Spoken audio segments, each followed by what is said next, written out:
It is challenging to describe him in one word. If you say, what are the many words that describe him? I would say focused. I would say passionate.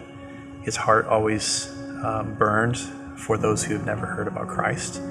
I would say he loved people very deeply. He thought less of himself and more about people.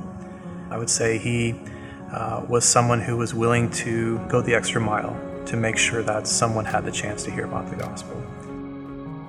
I've never seen someone so authentic to a passion or lifestyle in my entire life. Everything he did was all about Jesus, all about making sure that one more person got to hear about Jesus for the first time. His focus on missions and the work on the field was second to none, in my opinion.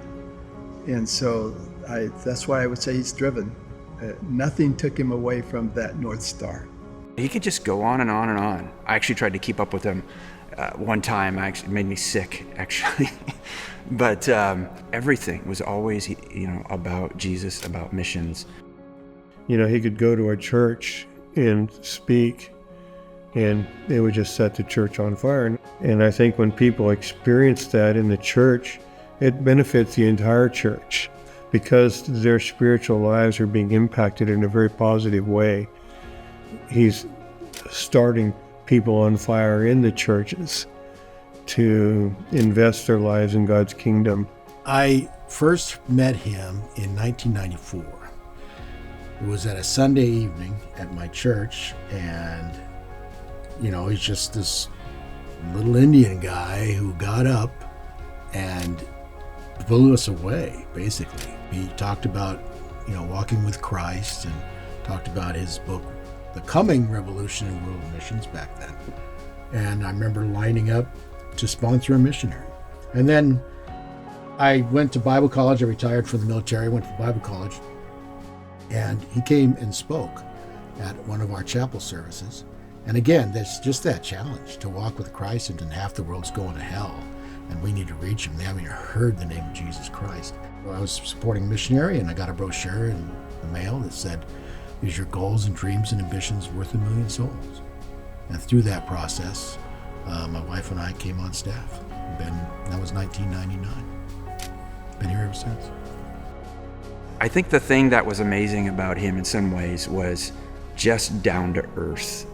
He was like, here's a guy who is like the forefront of missions. Like, this is a guy who's God is using in incredible ways in literally the lives of, tens of thousands, if not hundreds of thousands or millions of people at this time.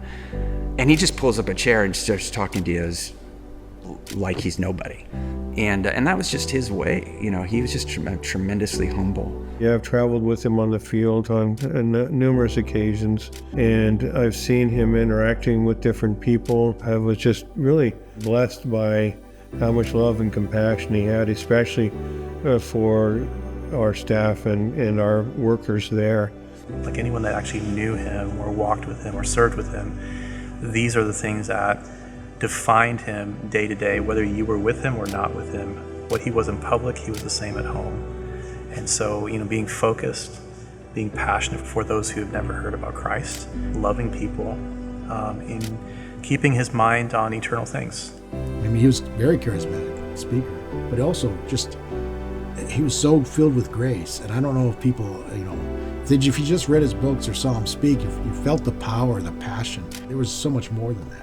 Just the grace that he showed one-on-one. He just simply followed Jesus, and that willingness to follow Jesus made amazing things happen.